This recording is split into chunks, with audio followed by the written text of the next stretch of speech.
सालग्रामेषु विप्राणां तटाकं दशकूपयो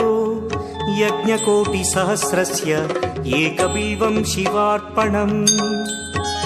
दन्तिकोटिसहस्रेषु अश्वमेधशतक्रतौ कोटिकन्या महादानम् एकबिल्वं शिवार्पणम्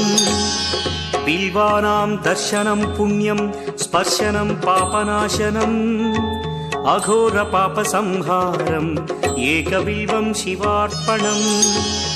सहस्रवेदपाठेषु ब्रह्मस्थापनमुच्यते अनेकव्रतकोटीनाम् एकबिल्वं शिवार्पणम् अन्नदानसहस्रेषु सहस्रोपनयनं तथा अनेकजन्मपापानि एकबिल्वं शिवार्पणम्